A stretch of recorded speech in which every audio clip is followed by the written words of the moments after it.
Hello दोस्तों, आज की वीडियो में हम देखेंगे उज्जैन शहर के टॉप टूरिस्ट प्लेसेस के बारे में। दोस्तों, उज्जैन क्षिप्रा नदी के तट पर बसा शहर उज्जैन महाकाल की नगरी के नाम से भी जाना जाता है। कई सारे ऐतिहासिक विरासतें अपने अंदर समेटे ये शहर आध्यात्मिकता का भी बड़ा केंद्र है। वैसे तो उज्जैन में मुख्य रूप से महाकाल के मंदिर को देखने के लिए लोग जाते हैं, लेकिन यहाँ और भी दर्शनीय स्थल हैं। अगर आप उज्जैन जा रहे हैं तो इन जगहों पर जरूर जाइए। तो दोस्तों चलिए स्टार्ट करते हैं। पहले नंबर पर आता है श्री महाकालेश्वर मंदिर। कहते हैं कि इस मंदिर में विराजमान महाकाल के दर्शन करने से आपकी अल्पायु में मृत्यु नहीं होती है। इस मंदिर को ऐतिहासिक बताया जाता है और कहा जाता है कि भगवान शिव का शिवलिंग यहाँ खुद प्रकट हुआ था। यह शिव के 12 ज्योतिर्लिंगों में से एक है। सुबह के समय ब्रह्म मुहूर्त में होने वाली भस्म आरती को देखने के लिए हजारों की संख्या में श्रद्धालु यहाँ आते हैं। दोस्तों, दूसरे नंबर पर आता है जंतर मंतर।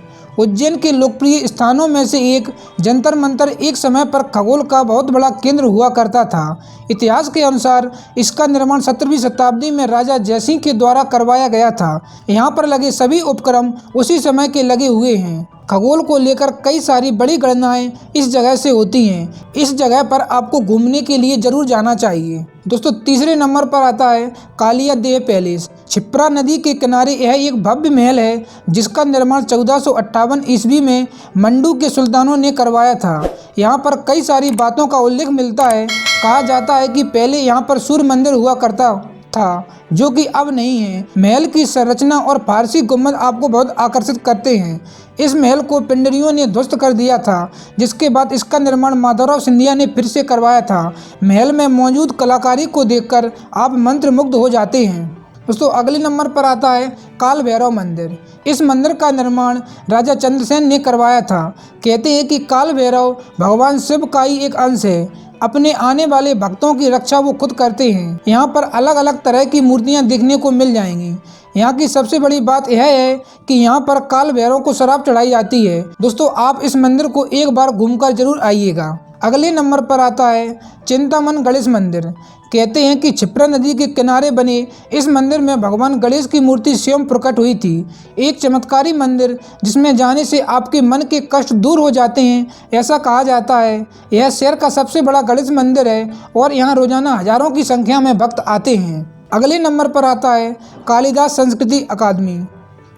अगर आप भारत की सबसे प्राचीन भाषा संस्कृत का महत्व और उसके विस्तार की रूपरेखा जानना चाहते हैं तो एक बार उज्जैन की इस जगह पर चले जाएं। महाकवि कालिदास के नाम से बना ये संस्थान आज भी हमारे भारत के गौरवशाली इतिहास की कई सारी कहानियाँ सुनाता है। अगले नंबर पर आता है हरिसिद्ध मंदिर। कहते हैं कि इस मंदिर में स्वयं विक्रमादित्य पूजा करते थे। यह रुद्र सागर तालाब के किनारे है। दोस्तों, यहाँ पर कहा जाता है दक्ष ने यज्ञ के बाद सती की कोहनी यहीं गिरी थी। यह वैश्य समाज का प्रमुख मंदिर है। इसे लेकर एक रोचक कहानी है कि विक्रमादित्य के अलावा कोई भी शासक यहाँ विश्राम नहीं करेगा और ये आशीर्वाद इसी पीठ शक्ति के द्वारा मिला था। अगले नंबर पर आता है रामघाट। दोस्तों, कहा जाता है यहीं पर भगवान श्री राम ने स्वयं अपने पिता राजा दशरथ का अंतिम संस्कार किया था और जिस स्थान पर वह अनुष्ठान किया गया था उसे रामघाट के नाम से जाना जाता है। रामघाट पर ही सिंहस्थ का शाही स्नान होता है। अगले नंबर पर आता है संदीपनी आश्रम। दोस्तों, मंगलनाथ रोड पर संदीपनी आश्रम स्थित है, जो कि शहर से 5 किलोमीटर की दूरी पर स्थित है। यहीं पर महर्षि संदीपनी ने भगवान श्री कृष्ण, बलराम और उनके परम मित्र सुदामा को विद्या दी थी। संदीपनी आश्रम में गोमती सरोवर है तथा उपवन है। इस उपवन में महर्षि संदीपनी की गद्दी है। यहाँ श्री कृष्ण, बलराम व सुदामा की मूर्तियाँ महर्षि संदीपनी की मूर्ति के साथ में हैं।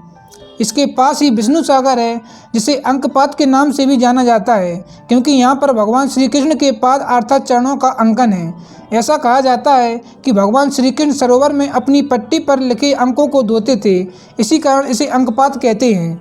दोस्तों, अगले नंबर पर आता है भूर्तिहरि गुफाएं। दोस्तों, कहा जाता है कि यही वह स्थान है जहां विक्रमादित्य के सौतेले भाई भूर्तिहरि और एक बहुत ही प्रसिद्ध कवि जीवन की सभी विलासिता को त्याग कर जीवन यापन करते थे।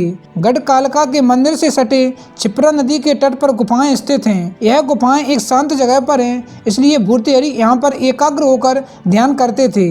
दोस्तों, आप लोगों को हमारी ये वीडियो कैसी लगी हमें कमेंट करके ज़रूर बताएं और इसी तरह की वीडियो देखने के लिए हमारे चैनल को सब्सक्राइब जरूर करें। धन्यवाद।